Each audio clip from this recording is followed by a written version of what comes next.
যে রবই আসমান জমিন সৃষ্টি করছে সেই রবকে গালি দেওয়া হয়, সেই রবের নামে কটূক্তি করা হয়, তার কোনো বিচার হয় না। উল্টা তার পক্ষে আবার মানববন্ধন করে। জানেন না? জানেন না কে কে?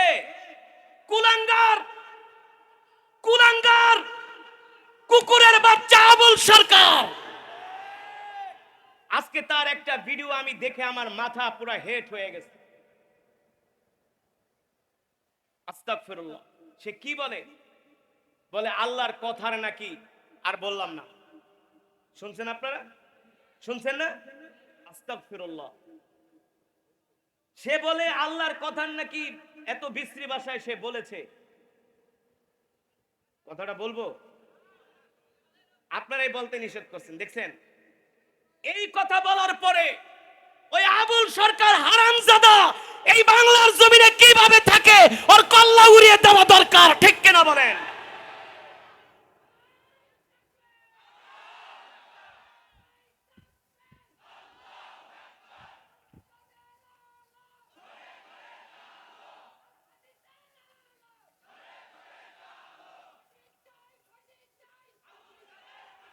শোনেন,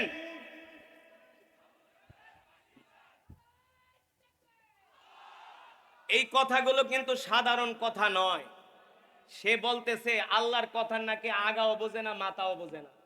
আরে হারামজাদা, তুই আগা মাথা কোত্থেকে বুঝবি? তুই তো গাঁজাখোর, তুই তো ফেন্সিডিল খোর, তুই তো হারামজাদা, তোর জন্মের ঠিক নাই। তুই আল্লাহর কথার আগা মাথা কোত্থেকে বুঝবি? আজকে আর একটা ভিডিও দেখলাম, সেটার ভিতরে বলতেছে কুল আউযু বিরাব্বিন নাস, মালিকিন নাস, ইলাহিন নাস, মানে আল্লাহ বলে খালি নাচতে কইছে।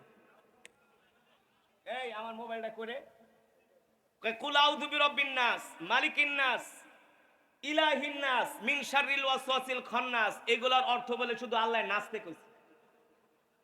চিন্তা করছেন? হ্যাঁ, এগুলোর অর্থ নাকি বলছে আল্লাহ শুধু নাচতে বলছে, তোমরা নাচো। তার আবার পক্ষ অবলম্বন করতেছে বাংলাদেশের কিছু রাজনীতি নেতারা। আসলে কয়লা ধুইলে ময়লা যায় না। আরে ক্ষমতার জন্য এই হারামজাদাদের ছাপাই গায়া কোনোদিন ক্ষমতায় টিকতে পারবেন না। মমতাজ পারছে? মমতাজ কইছে বুখারী তিরমিজি নাকি সব পড়ছে। সংসদে দাঁড়ায় বলছে সে বুখারী তিরমিজি সব পড়ছে। আমি মানিকগঞ্জ যায় বলছিলাম মমতাজ বুখারী তিরমিজি তো দূরের কথা, সূরা ফাতিহাও সহি করে পড়তে পারবা না। যদি পারো আমরা তোমার দলে যোগ দিব, আর না পারলে এদেশের ধর্মপ্রাণ মুসলমান তোমাকে জুতার মালা গলায় দিয়া ঘোরাবে। আপনি কি মনে করেন এই কথাগুলো বলে এই দেশের মানুষদেরকে তারা নষ্ট করতেছে, এই সমাজটাকে নষ্ট করতেছে? যারা অর্থ জানে না তারা তো মনে করবে আবুল সরকার ঠিকই কইছে, কুল আউযু বিরাব্বিন নাস, মালিকিন নাস, আল্লাহ শুধু নাচতে কইছে। অথচ অর্থ কি? কুল আউযু বিরাব্বিন নাস, আমি রবের, মানুষের রবের কাছ থেকে আমি আশ্রয় চাই। কিসের আশ্রয় চাই? খারাপি থেকে আশ্রয় চাই। মালিকিন নাস, এই পৃথিবীর মালিক যিনি, তার থেকে আমি আশ্রয় চাই, ঠিক কিনা বলেন? ইলাহিন নাস, যিনি মানুষের রব, মানুষের মালিক, তার থেকে আমি অনিষ্ট থেকে আশ্রয় চাই। আর সে বলতেছে কুল আউযু বিরাব্বিন নাস, সব জায়গায় আল্লাহ নাচতে। আর ঈমানি আওয়াজ দিয়ে পড়ি আলহামদুলিল্লাহ।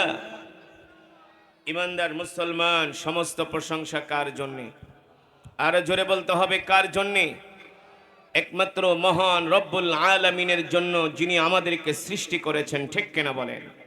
মুসলমান, আমাদের হায়াতের মালিক কে? আরো আওয়াজ দিয়ে বলতে হবে মুসলমান, আমাদের রিজিকের মালিক কে? মুসলমান, আমরা কার গোলাম? আরো জোরে বলতে হবে আমরা কার গোলাম? আমরা এক আল্লাহর গোলাম, ঠিক কিনা বলেন? আমরা কি আমেরিকার গোলাম? গোলাম মুসলমান কি রাশিয়ার গোলাম? মুসলমান কি চায়নার গোলাম?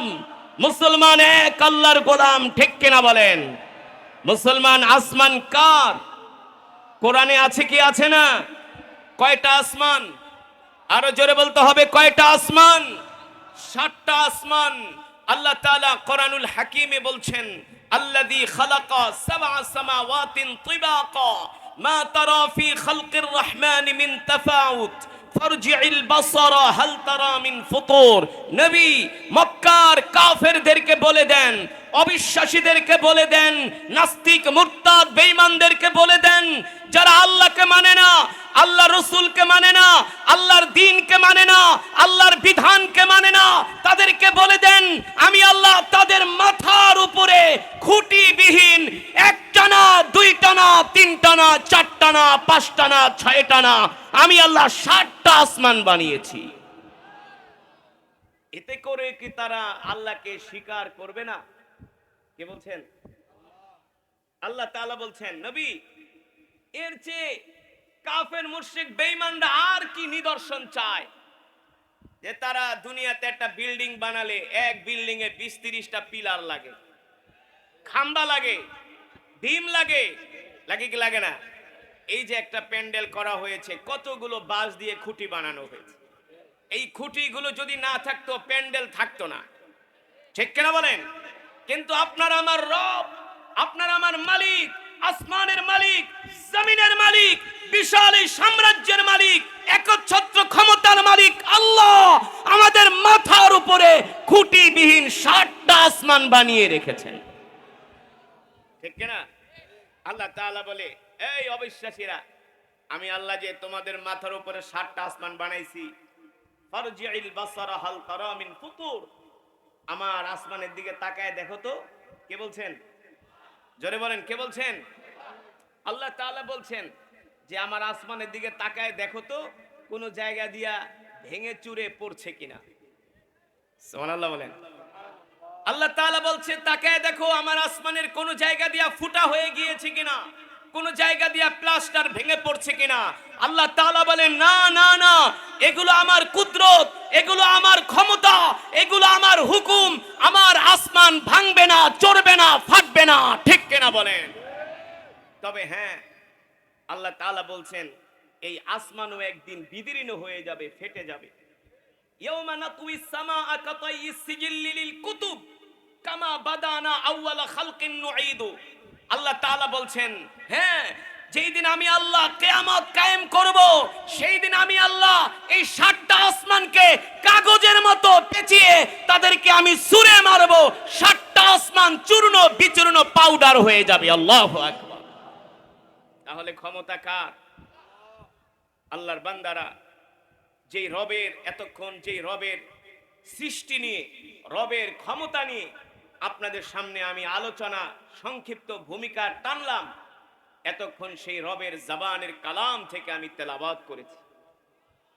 শুনছেন? হৃদয়ের কান দিয়ে শুনেছেন? যদি শুনে থাকেন, এক একটা হরফের বিনিময়ে আল্লাহ তাআলা আমাদের আমল নামায় কমপক্ষে 10টি করে নেকি দান করেছেন। যুবক, জীবনে কত গান শুনেছো? আল্লাহর কোরআনের সুরের মতো হৃদয়গ্রাহী, হৃদয় স্পর্শী সুর, যাকে বলে হার্ট টাচ, যেই সুর শুনলে হৃদয়ে লাগে, লাগে কি লাগে না? যেই সুর শুনলে পাথরের মতো হৃদয়টা মোমের মতো গলে যায়, সেই সুর হলো কোরআনের সুর, সেই সুর হলো আজানের সুর। কোরআনুল কারীমের তেলাওয়াতের সুরের চাইতে, আজানের সুরের চাইতে আসমানের নিচে জমিনের উপরে আর কোন হৃদয়গ্রাহী সুর হতে পারে না। পারে? আল্লাহ রসুলের সাহাবীরা ইসলামের জন্য, দ্বীনের জন্য তারা জীবন দিয়েছেন একমাত্র আল্লাহর কোরআনের জন্য। এই কোরআনের সুর শুনে, ঠিক কিনা বলেন? আজকে তো আমাদের ঈমান দুর্বল হয়ে গেছে, আমরা মুসলমান গরু খাওয়া মুসলমানে পরিণত হয়েছি। আমরা মুসলমান গরু খাওয়া মুসলমানে পরিণত হয়েছি। কোটি কোটি মুসলমান আছে পৃথিবীতে, 250 কোটি, কিন্তু মুসলমানের মুসলমানিত্ব নাই। আমরা নামে মুসলমান, সমাজে শতকরা 5% মুসলমানও ঠিকমতো নামাজ পড়ে না। পড়ে? 5% মুসলমানও ঠিকমতো নামাজ পড়ে না। তবে হ্যাঁ, কিছু সাপ্তাহিক, কিছু বাৎসরিক মুসল্লি আছে যারা শুধু জুমার নামাজটা পড়ে আর ঈদের নামাজ পড়ে, এছাড়া মুসলমান নামাজ পড়ে না, ঠিক কিনা বলেন? কিন্তু সাহাবায়ে কেরাম কেমন ছিলেন? তাদের ঈমানের পাওয়ার কেমন ছিল? আল্লাহর নবীর কোরআনের তেলাওয়াত শুনে সাহাবায়ে কেরামদের ঈমান এত মজবুত হয়ে গেল। আল্লাহ নবী যেটা নির্দেশ দিয়েছেন, সাহাবায়ে কেরাম জীবন চলে গেছে, কোনোদিন সাহাবায়ে কেরাম সেই কাজ করেন নাই, ঠিক কিনা বলেন? আল্লাহ নবী যেটাকে হারাম বলেছেন, সাহাবায়ে কেরাম সেটাকে হারাম সাব্যস্ত করেছেন, ঠিক কিনা বলেন? আল্লাহর নবী যেটা নির্দেশ দিয়েছেন, সাহাবায়ে কেরাম সীসা ডালা প্রাচীরের মতো ঐক্যবদ্ধ হয়ে আল্লাহর নবীর নির্দেশ মেনেছেন, ঠিক কিনা বলেন? মুসলমান, আজকে আমরা আল্লাহ তাআলার হুকুম মানি না, আল্লাহ তাআলার বিধান মানি না, আল্লাহ তাআলার হুকুম মানি না, আল্লাহ তাআলার বিধান মানি না। যেই আল্লাহ তাআলা এই আসমান এই জমিন সৃষ্টি করলেন, সেই আল্লাহকে নিয়ে কটূক্তি করলেও কিন্তু আমাদের কষ্ট লাগে না। কথা বলেন, আমরা তো নামাজ পড়ি না, আল্লাহর বিধান মানি না। যেই মালিক, এই বিশাল সাম্রাজ্যের মালিক, আসমানের মালিক, জমিনের মালিক আল্লাহ, সেই আল্লাহ তাআলাকে নিয়ে কটূক্তি করলেও মুসলমানের কষ্ট লাগে না। তো এই জমিনে ভূমিকম্প হবে না কি হবে? গজব আসবে না কি আসবে? যে আল্লাহ এই পৃথিবী সৃষ্টি করেছেন, সেই আল্লাহ তাআলাকে নিয়ে কটূক্তি করা হয়, সেই আল্লাহ তাআলার শানে বেয়াদবি করা হয়, মুসলমান তার কোনো প্রতিশোধ নিতে পারে না, প্রতিরোধ করতে পারে না। এই জমিন যে এখনো ধসে পড়ে নাই, এটাই তো আমাদের জন্য অনেক বড় পাওয়া, ঠিক কেন বলেন? আমি আপনাদের সামনে যে কোরআন পড়লাম, এই কোরআন মুসলমান নিজেও পড়ে না, সন্তানদেরকেও শিখায় না। এই কারণে আমাদের প্রজন্ম, তরুণ প্রজন্ম, তারা নাস্তিক হয়ে যাচ্ছে, তারা গাঁজাখোর, নেশাখোর, ফেন্সিডিলখোর হয়ে যাচ্ছে। 6-7 এর ছেলেরা এখন প্রকাশ্যে সিগারেট খায়, মুরব্বিদের সামনে গাঁজা টানে, ঠিক কিনা বলেন? এই প্রজন্ম ধ্বংস হয়ে যাচ্ছে নেশার কবলে পড়ে। দোষ কাদের? দোষ আমাদের। আমরা আমাদের সন্তানদেরকে দিন শিখাই না, কোরআন শিখাই না। আমি যে বললাম এই পৃথিবী সৃষ্টি করেছেন আল্লাহ তাআলা, ইন্না ফি খালকিস সামাওয়াতি ওয়াল আরদি ওয়া ইখতিলাফিল লাইলি ওয়ান নাহার। আল্লাহ তাআলা বলেন, নবী, এই আসমান জমিন সৃষ্টি করেছি আমি আল্লাহ, রাত এবং দিনের মাঝে পার্থক্য সৃষ্টি করেছি আমি আল্লাহ। এই পৃথিবীর মালিক আমি আল্লাহ।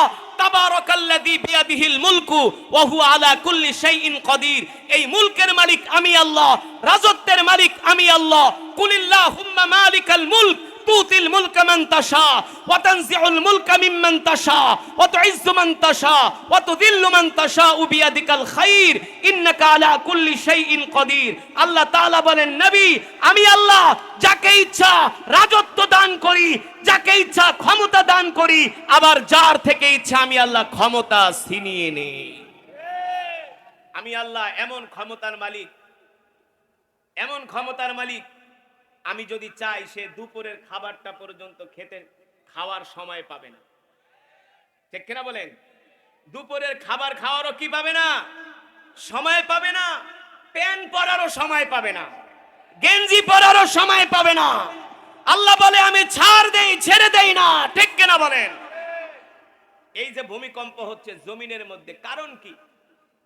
ভূতত্ত্ববিদ, বিজ্ঞানীরা গবেষণা করে এক প্লেটের সাথে আরেক প্লেটের নাকি ধাক্কা লাগে। মূর্খ কোথাকার!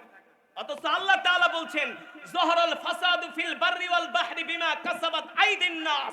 জলে স্থলে তোমাদের উপরে যে আযাব গজব গুলো আসে, এগুলো তোমাদের দুই হাতের কামাই। কয় হাতের কামাই? দুই হাতের কামাই। নামাজ পড়ো না, রোজা রাখো না, ইসলাম মানো না, দিন মানো না, সারাদিন টানো বিড়ি আর সিগারেট।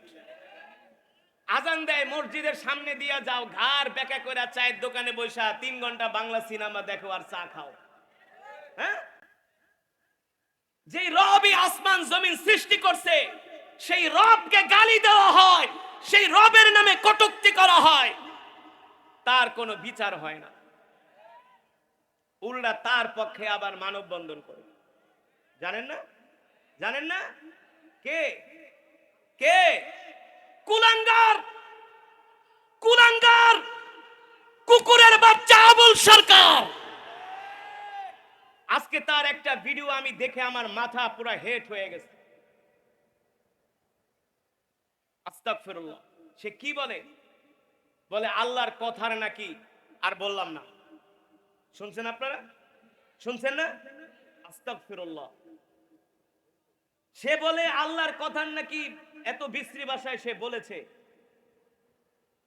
কথাটা বলবো, আপনারাই বলতে নিষেধ করছেন। দেখছেন, এই কথা বলার পরে ওই আবুল সরকার হারামজাদা এই বাংলার জমিনে কিভাবে থাকে, ওর কল্লা উড়িয়ে দেওয়া দরকার, ঠিক কিনা বলেন?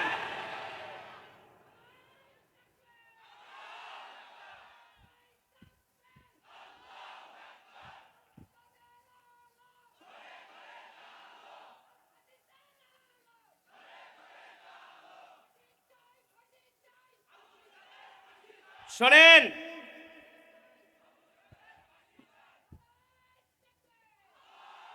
এই কথাগুলো কিন্তু সাধারণ কথা নয়। সে বলতেছে আল্লাহর কথার নাকি আগাও বোঝে না, মাথাও বোঝে না। আরে হারামজাদা, তুই আগা মাথা কোত্থেকে বুঝবি? তুই তো গাঁজাখোর, তুই তো ফেন্সিডিল খোর, তুই তো হারামজাদা, তোর জন্মের ঠিক নাই।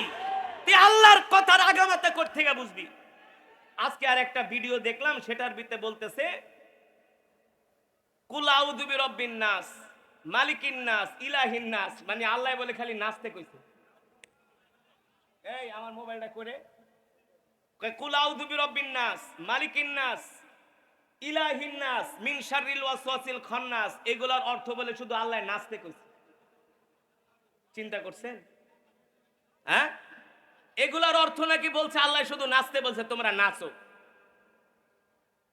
তার আবার পক্ষ অবলম্বন করতেছে বাংলাদেশের কিছু রাজনীতি নেতারা। আসলে কয়লা ধুইলে ময়লা যায় না। আরে ক্ষমতার জন্য এই হারামজাদাদের ছাপাই গায়া কোনোদিন ক্ষমতায় টিকতে পারবেন না। মমতাজ পারছে? মমতাজ কইছে বুখারী তিরমিজি নাকি সব পড়ছে। সংসদে দাঁড়ায় বলছে সে বুখারী তিরমিজি সব পড়ছে। আমি মানিকগঞ্জ যায় বলছিলাম মমতাজ বুখারী তিরমিজি তো দূরের কথা, সূরা ফাতিহাও সহি করে পড়তে পারবা না। যদি পারো আমরা তোমার দলে যোগ দিব, আর না পারলে এদেশের ধর্মপ্রাণ মুসলমান তোমাকে জুতার মালা গলায় দিয়া ঘোরাবে। আপনি কি মনে করেন এই কথাগুলো বলে এই দেশের মানুষদেরকে তারা নষ্ট করতেছে, এই সমাজটাকে নষ্ট করতেছে? যারা অর্থ জানে না তারা তো মনে করবে আবুল সরকার ঠিকই কইছে, কুল আউযু বিরাব্বিন নাস, মালিকিন নাস, আল্লাহ শুধু নাচতে কইছে। অথচ অর্থ কি? কুল আউযু বিরাব্বিন নাস, আমি রবের, মানুষের রবের কাছ থেকে আমি আশ্রয় চাই। কিসের আশ্রয় চাই? খারাপি থেকে আশ্রয় চাই। মালিকিন নাস, এই পৃথিবীর মালিক যিনি, তার থেকে আমি আশ্রয় চাই, ঠিক কিনা বলেন? ইলাহিন নাস, যিনি মানুষের রব, মানুষের মালিক, তার থেকে আমি অনিষ্ট থেকে আশ্রয় চাই। আর সে বলতেছে কুল আউযু বিরাব্বিন নাস, সব জায়গায় আল্লাহ নাচতে কইছে। নাউযুবিল্লাহি মিন যালিক। ও মুসলমান, যেটা বলছিলাম,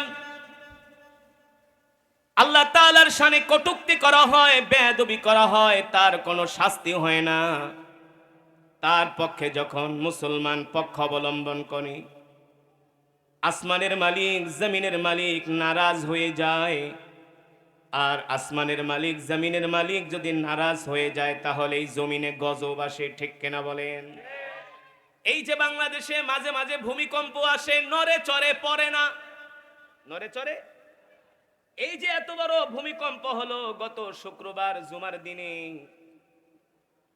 যেই ভূমিকম্পটা হয়েছে 5.7, এর চাইতে আরো কম ভূমিকম্পে কিন্তু 4.2 ভূমিকম্প হয়েছিল মায়ানমারে, সেখানে প্রায় 5,000 মানুষ মারা গেছে। কিন্তু আমাদের বাংলাদেশে এত অতিমাত্রায় ভূমিকম্প হওয়ার পরেও আল্লাহ তাআলা আমাদেরকে এখনো টিকায়া রাখছে।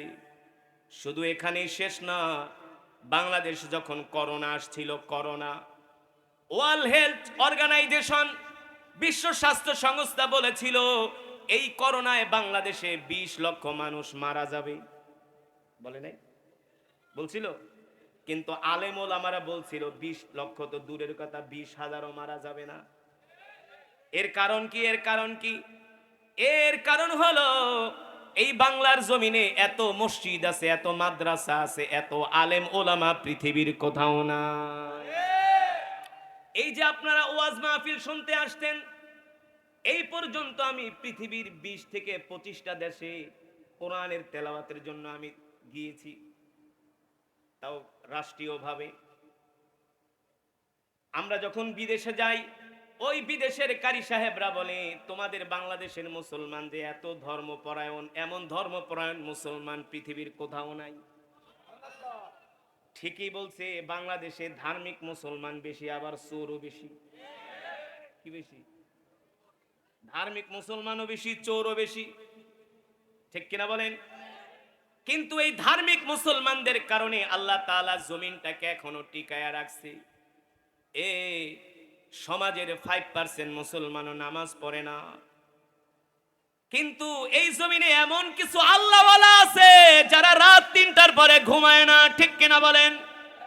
চোখের পানি ছেড়ে জাতির জন্য, দেশের জন্য, মুসলমানের জন্য দোয়া করে। এই যে বাংলাদেশে যতগুলো মাদ্রাসা আছে, কওমি মাদ্রাসা, হাফিজিয়া মাদ্রাসা, এই মাদ্রাসার ছাত্ররা কোনোদিন রাত 3টার পরে ঘুমায় না। ছোট ছোট বাচ্চারা উঠে উঠে গভীর রজনীতে তাহাজ্জুদের নামাজ পড়ে। তাহাজ্জুদের নামাজ পড়ে তারা কোরআন তেলাওয়াত শুরু করে দেয়। এই কোরআন তেলাওয়াতের কারণে, তাহাজ্জুদের কারণে আল্লাহ তাআলা এখনো আমাদের জমিনটাকে টিকিয়ে রেখেছেন, ঠিক কিনা বলেন? কিন্তু আমরা যদি বারবার সীমা লঙ্ঘন করতেই থাকি, তাহলে কিন্তু আল্লাহর গজব আসবে। যখন গজব আসে তখন কিন্তু অলির গায়েও লাগে। লাগে কি লাগে না? কওমে লূত একটা সম্প্রদায় ছিল যারা জিনা করত, ব্যভিচার করত, গান বাজনা করত, অশ্লীল কাজ করত। আল্লাহ তাআলা জিবরাইলকে পাঠিয়ে দিলেন, ফেরেশতাদেরকে পাঠিয়ে দিলেন, হে জিবরাইল যাও যাও, ওই যে কওমে লূতেরা তারা সমকামিতা করে, জিনা করে, ব্যভিচার করে, হারাম কাজ করে, অশ্লীলতা করে, ওই জমিনটাকে তোমরা উল্টায়া দাও, মাটির ভিতরে ডাবায়া দাও। ফেরেশতারা এসে বলেছিল, আল্লাহ ওই জমিনটাকে যে উল্টায়া দিব, জমিনের মধ্যে তো ভালো মানুষও আছে। আল্লাহ তাআলা বলে, জমিনের মধ্যে যে ভালো মানুষ আছে, ভালো মানুষ সহ ওই জমিনটা উল্টায়া দাও, ঠিক কিনা বলেন? এই যে ভূমিকম্প যে হলো, আরেকটু বেশি হইলে বাংলাদেশের অবস্থা খারাপ হয়ে যাইতো। সেখানে শুধু নাস্তিক, মুরতাদ, বেঈমানরা, আবুল সরকারের মতো হারামিরা মরতো না, ইমানদারেরাও কিন্তু মরতো। তার মানে আযাব গজব আসলে কিন্তু অলির গায়েও লাগে, ঠিক কিনা বলেন? যদিও যারা আল্লাহর ওলি, তারা যদি ওই ভূমিকম্পে মারা যেত, তারা শহীদ হয়ে যেত, জান্নাতি হয়ে যেত। কিন্তু যারা নাস্তিক, মুরতাদ, তারা কিন্তু চির জনমের জন্য ফি নারে জাহান্নামা খালিদিনা ফিহা আবাদা, জাহান্নামের অধিবাসী হয়ে যেত, ঠিক কিনা বলেন? আল্লাহর বান্দারা, ও যুবকেরা, আমার মূল কথা হলো, আজকে আল্লাহকে গালি দেয়, আল্লাহ তাআলার শানে বেয়াদবি করে। আমরা ক্ষমতার জন্য আমরা তাদের পক্ষ অবলম্বন করি, কিন্তু এর কারণ হলো আমাদের ঈমানের পাওয়ার নাই। কিন্তু রাসূলের সাহাবীরা কেমন ছিলেন, আল্লাহর নবীর সাহাবীরা কেমন ছিলেন, কেমন ছিল তাদের ঈমানের পাওয়ার? আল্লাহর নবী, বিশ্ব নবী রাহমাতুল লিল আলামিন, সেই 1450 বছর আগে মদিনা থেকে একজন সাহাবীকে পাঠিয়েছিলেন রোমের বাদশার কাছে। রোমের বাদশাহ হিরাক্লিয়াসের কাছে পাঠিয়েছিলেন আল্লাহর নবী একটা পত্র দিয়া, এ হিরাক্লিয়াস, আমি হলাম আল্লাহর পয়গম্বর মুহাম্মদ সাল্লাল্লাহু আলাইহি সাল্লাম, আমি আল্লাহ তাআলার নবী, আমি তোমাকে ইসলাম ধর্ম গ্রহণ করার জন্য আমি তোমাকে অফার দিচ্ছি, ইসলাম ধর্ম গ্রহণ করার জন্য আমি তোমাকে দাওয়াত দিতেছি, আমি আল্লাহর পয়গম্বর মুহাম্মদ সাল্লাল্লাহু আলাইহি সাল্লাম। আল্লাহ নবী এই পত্র নিয়ে রোমান বাদশা হিরাক্লিয়াসের কাছে একজন সাহাবীকে আল্লাহর নবী পত্র নিয়ে প্রেরণ করলেন। হিরাক্লিয়াস যখন আল্লাহর নবী পত্র পাইলেন, আল্লাহর নবীর পত্র পাওয়ার পরে হিরাক্লিয়াস আল্লাহ তাআলার নাম শোনার পরে হিরাক্লিয়াসের মাথা গরম হয়ে গেল। হিরাক্লিয়াস আল্লাহর নবীর চিঠিটাকে 2 টুকরা করে জমিনে ফেলে দিলেন। শুধু 2 টুকরা করে জমিনে ফালান নাই, ওই চিঠির উপরে হিরাক্লিয়াস পা দিয়া পাড়াচ্ছেন আর বলে, মোহাম্মদ, তোমার এত বড় সাহস, তুমি তোমার রবের দাওয়াত দেওয়ার জন্য আমার কাছে পাঠাইছো। এ মোহাম্মদ, তুমি এখনো আমাকে চিনো নাই, আমি তো হলাম তোমার রবের চির দুশমন, আমি শুধু তোমার পত্রটাকেই অপমান করলাম না। শোনো মোহাম্মদ, তুমি যেই দূত আমার কাছে পাঠিয়েছো আমি তোমার দূতটাকে হত্যা করব। আল্লাহর নবী সাহাবী যায়েদ রাদিয়াল্লাহু তাআলা আনহুকে তিনি সেই জায়গায় শহীদ করে দিলেন। শহীদ করে সাহাবীর লাশটা মদিনায় পাঠায় দিলেন। আল্লাহর নবীর কাছে যখন এই লাশ আনা হলো, আল্লাহর নবী এই লাশ দেখার পরে অজর ধারায় কাঁদতে শুরু করলেন। দেখেন সাহাবীকে নির্মমভাবে শহীদ করে তার লাশ মদিনায় পাঠায় দিল। আল্লাহর নবী এই দৃশ্য দেখা সহ্য করতে পারলেন না। কিন্তু তৎকালীন 1450 বছর আগে সুপার পাওয়ার ছিলেন রোমানরা, সুপার পাওয়ার ছিলেন রোমান বাদশারা। বর্তমানে যেমন আমেরিকা সারা পৃথিবীতে সুপার পাওয়ার, রাশিয়া যেমন সুপার পাওয়ার, সেই 1450 বছর আগে রোমানরা ছিল সুপার পাওয়ার। রোমানরা ছিল সুপার পাওয়ার, কিন্তু মুসলমানের অবস্থা ছিল দুর্বল। এতটা দুর্বল ছিল, রোমানদের সামনে কথা বলার মতো সাহস মুসলমানদের ছিল না। কিন্তু আল্লাহর নবীর সাহাবীকে হত্যা করা হয়েছে। তৎকালীন সেই সময়ও দূত হত্যা করা ছিল জঘন্যতম অপরাধ। তুমি যাই করো না কেন, কোনো দূত হত্যা করা যাবে না, এটা তখনকার আইনও ছিল। কিন্তু আইন লঙ্ঘন করে রোমান বাদশা হিরাক্লিয়াস আল্লাহর নবীর সাহাবীকে নির্মমভাবে শহীদ করলেন, লাশটা মদিনায় পাঠিয়ে দিলেন। কিন্তু রোমানরা সুপার পাওয়ার হলে কি হবে? আল্লাহর নবী, তিনি তো নবী, তিনি আল্লাহ ছাড়া কারোর সামনে মাথা নত করেন না। আল্লাহর নবী সাহাবীদেরকে ডাকলেন, এ সাহাবীরা, তোমরা আসো মসজিদে নববীতে। 3000 সাহাবী মসজিদে নববীতে উপস্থিত হলেন। কয় হাজার? জোরে বলেন, কয় হাজার? 3000 সাহাবী মসজিদে নববীতে উপস্থিত হলেন।